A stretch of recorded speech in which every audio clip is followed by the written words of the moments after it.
Yes, David Pastrnak should go to the World Championships.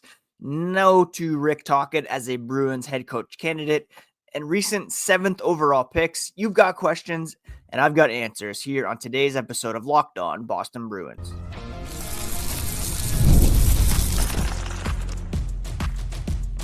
You're Locked On Bruins, your daily podcast on the Boston Bruins. Part of the Locked On Podcast Network, your team every day. What is up, Bruins fans, and welcome back to the Locked On Boston Bruins podcast. I'm your host, Ian McLaren, and this is a daily show where we discuss all things Spoked B. Thank you so much for making Locked On Bruins your first listen every day. It's part of the Locked On Podcast Network, your team every day, and today's episode is brought to you by FanDuel. Right now, new FanDuel customers can get $200 in bonus bets if your first $5 bet wins. Today on the podcast, I am answering some common questions that I've been receiving over the last few days.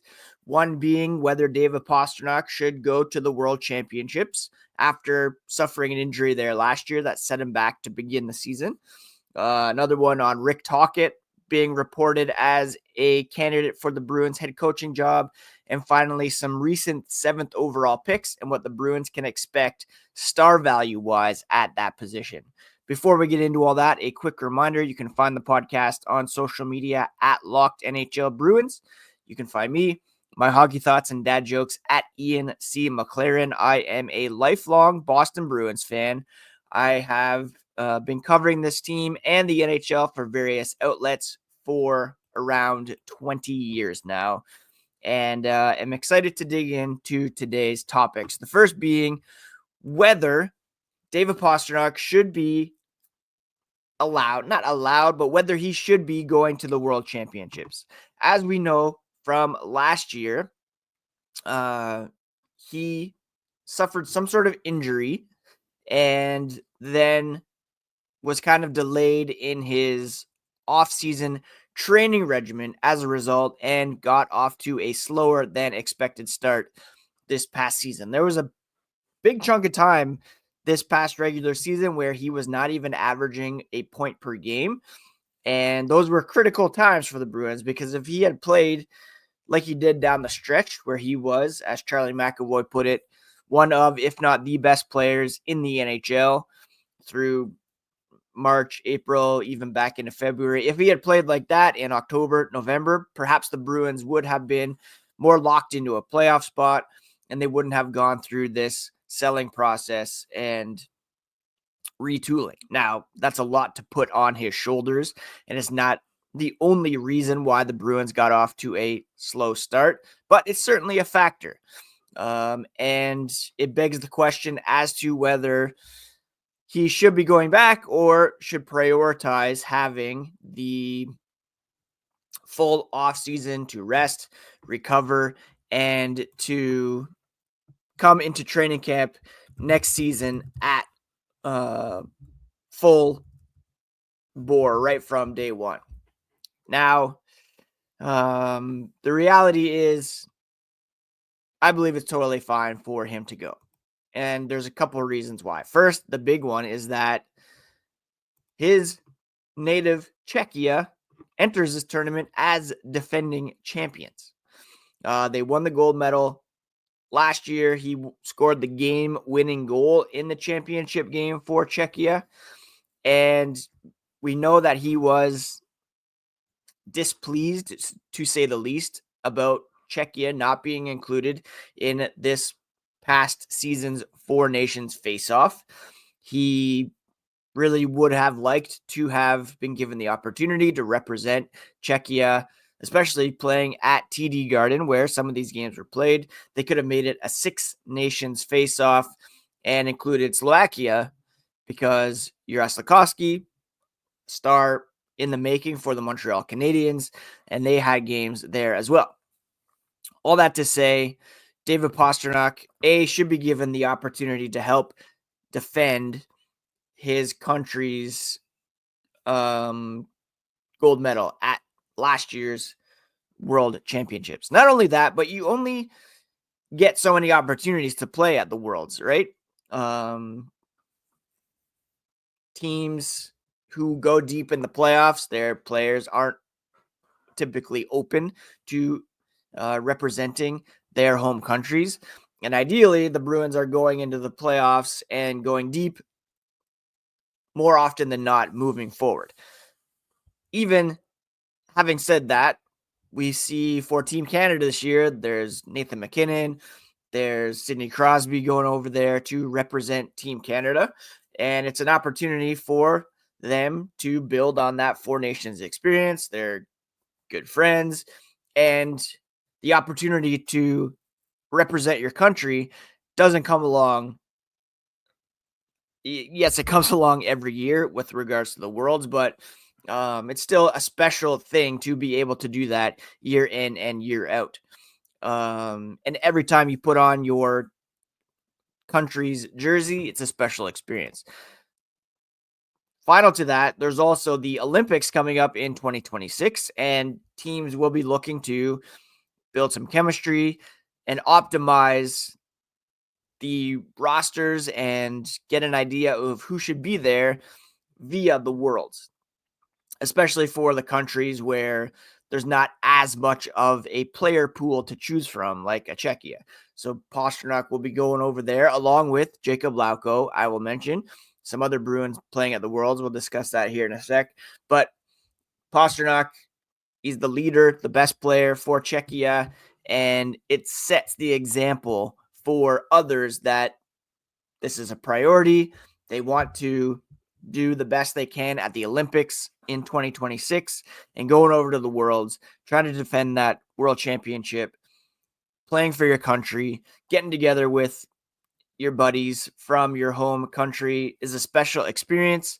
And while it might be better for the Bruins to give him a full off season to rest, recover, and be 100% for training camp, it's not something that you can come in and say, Pasta, no, you can't go. So I'm fully on board with him going and hope that he continues to thrive over there with Jacob Lauko of the Boston Bruins and against some other Bruins who will also be going over. On the Team USA front, we already know that Mason Lohrei, Andrew Peeke will be playing on the blue line, while Jeremy Swayman was selected as one of the team's goaltenders. And he could be in good position to try to find his game over there as well. The other two goalies are Joey Daccord of the Seattle Kraken and Western Michigan University goalie Hampton Slakinski. So Swayman has a good opportunity to start in that tournament. It'll be between him and Daccord, of course. But if he can step up and play good early on, then maybe he can prove once again that he is an elite goaltender at a pretty important tournament. He was the third goalie for Team USA, did not play. He was a participant at the Worlds in 2022, where he had a .910 save percentage, 4-3 record for them there. I've already mentioned Lauko going. Pavel Zacha will not be trying to help defend the gold medal because he is recovering from some nagging injuries sustained late in the season. So the other member that we'll be keeping an eye on, the other participant, will be Elias Lindholm, who will be playing for Team Sweden. He was kind of the fourth line center for Sweden at the Four Nations, but he's going to have a more prominent role here for Team Sweden with less depth to work with. And hopefully he too can succeed, thrive, and find the game that the Bruins will need him to hit on day one. He also was set back by injuries in training camp, but hopefully this will be a positive experience for him in a more prominent role. Finally, the last guy who will be there is Dance Luckmelis, who will play for his home country of Latvia. He will report to Latvia's roster after putting up 3 goals, 12 points in 6 games for the Providence Bruins to close out his season. He's not there right now for the Providence Bruins in the AHL playoffs. He did start the playoff run with Providence playing 4 games before heading over to join Latvia. He recorded 1 assist in those 4 games for Providence, a team that is currently down in their series in the Calder Cup playoffs to the Charlotte Checkers by a margin of 2-1. So we'll keep an eye on Providence as well here as the playoffs go on. So that's my take on Pastrnak. He should be free to go, play for Czechia, and hopefully they can defend their title with him playing a feature role. Coming up here as the podcast continues, we'll discuss Rick Tocchet as a potential favorite to land the job as head coach for the Boston Bruins. Did you know your Fire TV is also an Xbox? Turn any TV into your gaming and entertainment hub with Fire TV Stick 4K devices. No console required. Just grab your paired controller, subscribe or sign in to Xbox Game Pass Ultimate with EA Play included, and you're ready to go. Dive into hundreds of premium titles from EA Sports College Football 25 to Call of Duty Black Ops 6 as easily as you stream your favorite shows. It's gaming made simple, and it's all on your Fire TV. Head to Amazon.com/Fire TV Locked On to get started. Xbox Game Pass Ultimate subscription and compatible controller are required. It's available on select devices, including Fire TV Stick 4K, second generation, Fire TV Stick 4K Max, first and second generation, and Fire TV Cube, third generation. Again, just go to Amazon.com/Fire Locked On TV to get started playing some of your favorite Xbox games with Xbox Game Pass Ultimate. Are you a business owner desperate to find a hire like yesterday? You can find amazing candidates fast on Indeed. When it comes to hiring, Indeed is all you need. Stop struggling to get your job post seen on other sites. Indeed's sponsored jobs put your post at the top of the page and help you reach the right candidates faster. I've been in that spot where you need to find someone immediately. The pressure's on, and every day without the right person is a setback. And that's where Indeed's sponsored jobs come in handy. They make sure your post is seen by the right candidates right now. Speed up the hiring process with a $75 sponsored job credit.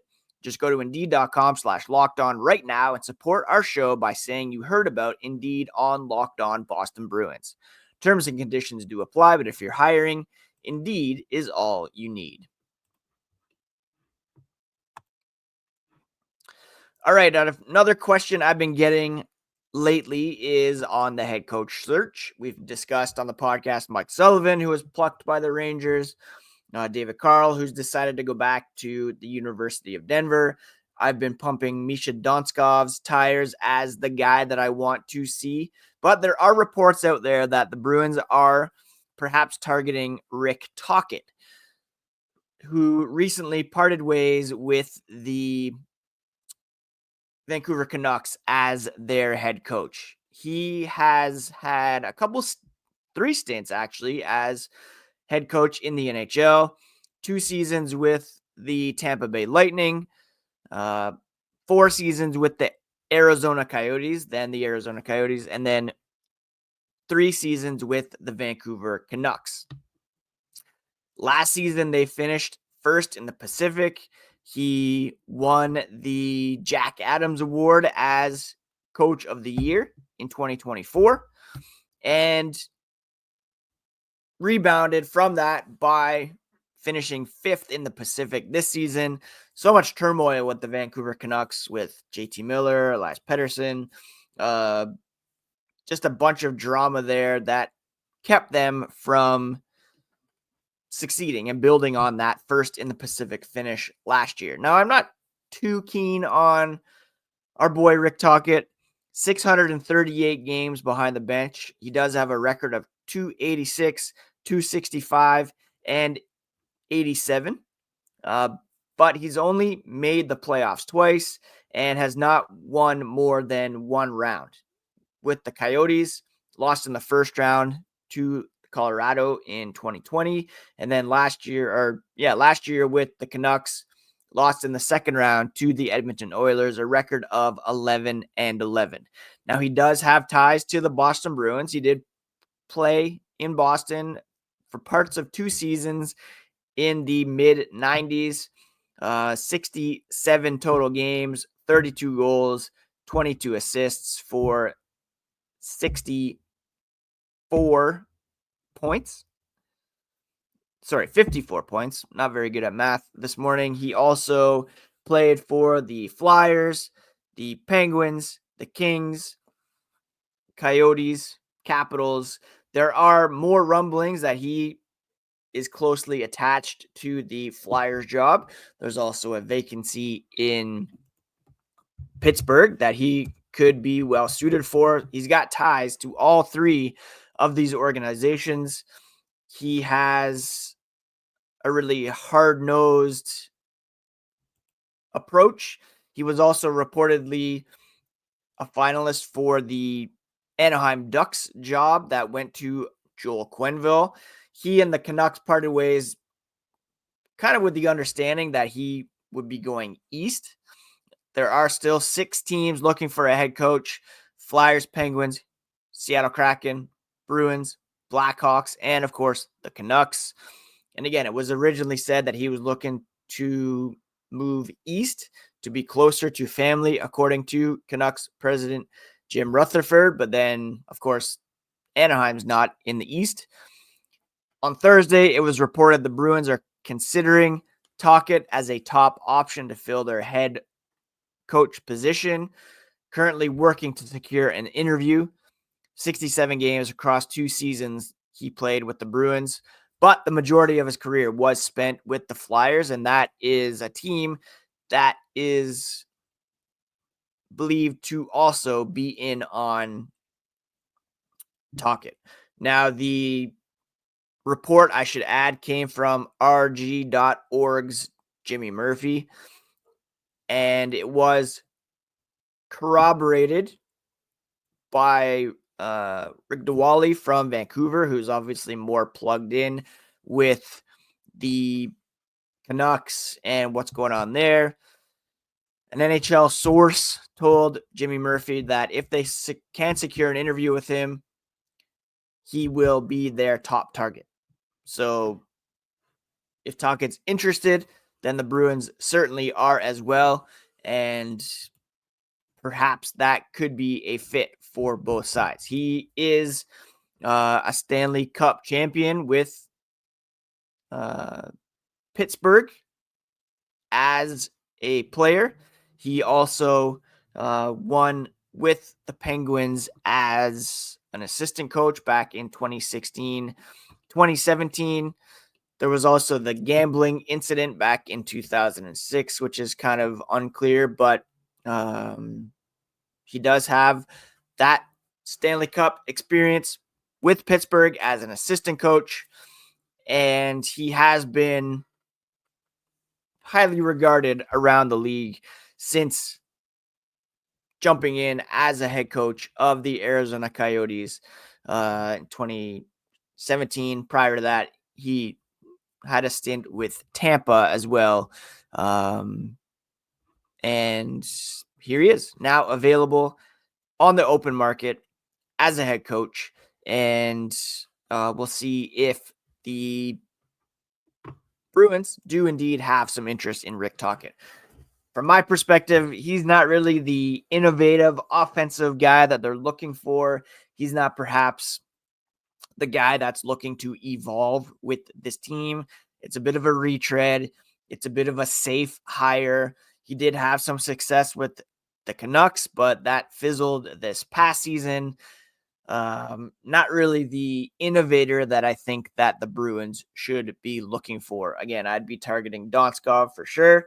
Maybe they want to get someone signed sooner than later, not willing to wait until a Stanley Cup champion is crowned, which, Donskov could very well be a part of a Stars team that goes the distance here. So that's something to keep an eye on. And of course, when a coach is hired, I'll be sure to bring you that breaking news. Make sure you are checked into the Locked On Boston Bruins YouTube page, have that bell clicked so that you get that notification. So all that to say, I am not a huge proponent of bringing in a guy like Rick Tocchet. Another question I've been getting a lot is what the Bruins could get at the 7th overall pick. We'll talk more about specific players in the weeks to come, but I'm going to briefly look back at the history of 7th overall picks and see how many hits there have been at that position here as the podcast continues. The NBA playoffs are in full swing, and every night delivers highlight-worthy performances, major momentum shifts, and can't-miss moments. Whether it's a game-winning shot or a breakout player, there's never been a better time to get in on the action. FanDuel makes it easy to stay in the game just before tip-off and during live action. With player props, performance trends, same-game parlays, fans have more ways than ever to play smart and win big. If you've got a read on who's heating up, why not back it up with a same-game parlay? How could you hit a $200 bonus in bets? Adds to the excitement if your first $5 bet hits. If you're new to FanDuel, it's the perfect time to sign up. Head to FanDuel.com and place your first $5 bet, and if it wins, you'll get $200 in bonus bets. Make every moment more with FanDuel, an official sports betting partner of the NBA. Earlier this week, the Bruins were awarded the 7th overall pick, falling from 5th in terms of best odds to get the first overall pick.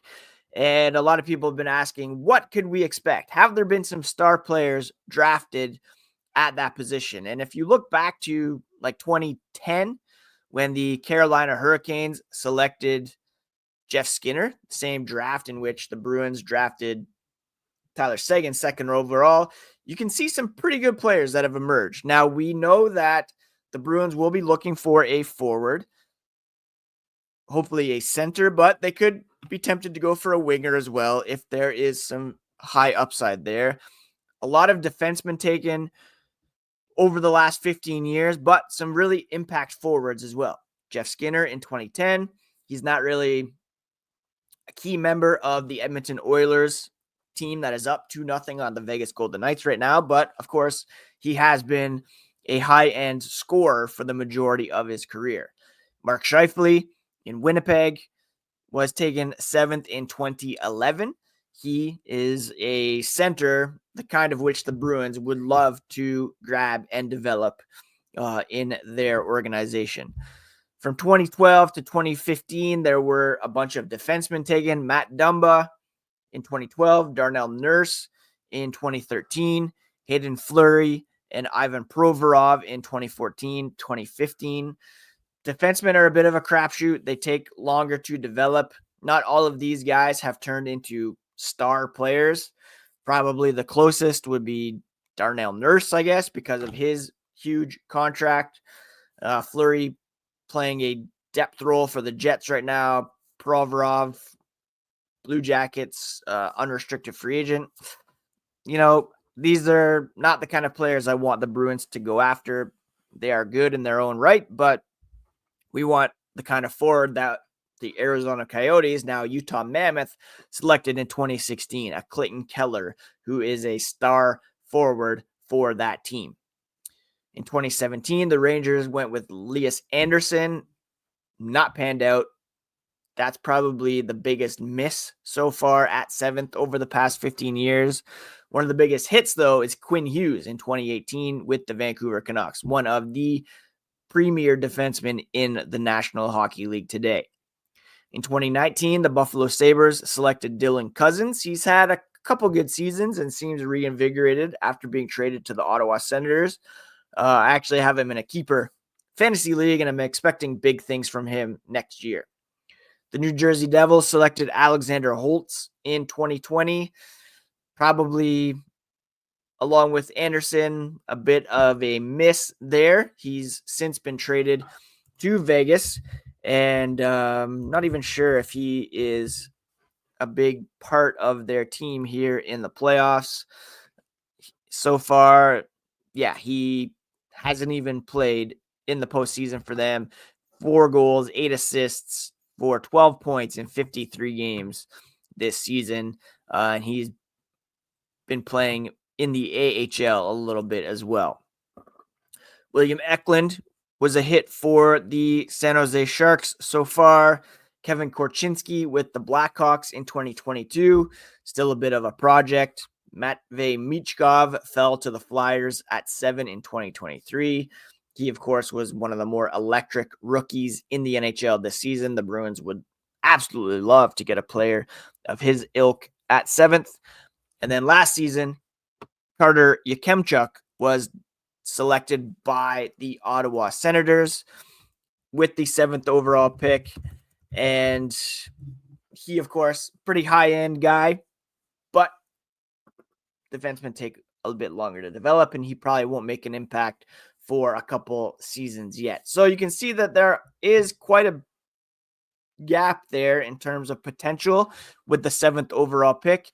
You could get an all-world defenseman like Quinn Hughes, or an electric forward like Matvei Michkov, or you could end up with a guy like Hayden Fleury, who didn't pan out, a guy like Elias Anderson or Alexander Holtz. At the 2014 NHL entry draft, the Bruins, of course, lucked out huge by having David Pastrnak drop to 25th overall.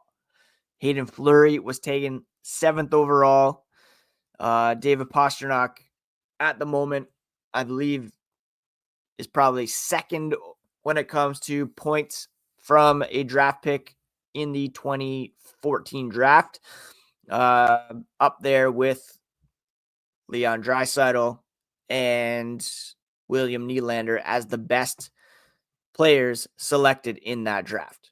Draisaitl with 956 points, Pastrnak 833, Braden Point, Sam Reinhart, William Nylander coming in 3rd through 5th in that draft. And Braden Point was 79th overall, David Pastrnak 25th overall. So you never know exactly what you're going to get. You could get, again, a Quinn Hughes, a Mark Scheifele, a Clayton Keller, a Matvei Michkov, or Elias Anderson, Hayden Fleury, maybe an Alexander Holtz, William Eklund. Who knows? So it's crucial to reiterate that bust labels can be harsh, especially for younger players still developing. Careers can take many paths, and early struggles don't always define a player's ultimate success. That's true of Fabian Lysell. That's true of some guys who were drafted several years in the past at the 7th overall pick. And it certainly will be true of the Bruins player taken this year. Not to jump to early conclusions, as long as the Bruins stick within kind of that top 10 window of players expected to go high this season. Do not get creative and think you're better at drafting or analyzing, and just take the best darn available player forward, more specifically. All right, that's it for today's episode of Locked On Boston Bruins, my friends. Thank you for flooding me with questions on these topics. We're going to do mailbags throughout the offseason. I hope you have a fantastic weekend coming up. Looks like it's going to be sunny up here. Mother's Day, of course, this weekend. Go out there and celebrate all the mother figures, important women in your life. And please take care of yourselves. Take care of each other as well. Please do also check out the Locked On Game Night podcast. Every game, every night until a Stanley Cup champion is crowned. Get local analysis on a national scale. You can find it on Locked On NHL, wherever you get podcasts, and on YouTube. It's all part of the Locked On Podcast Network, your favorite team every single day.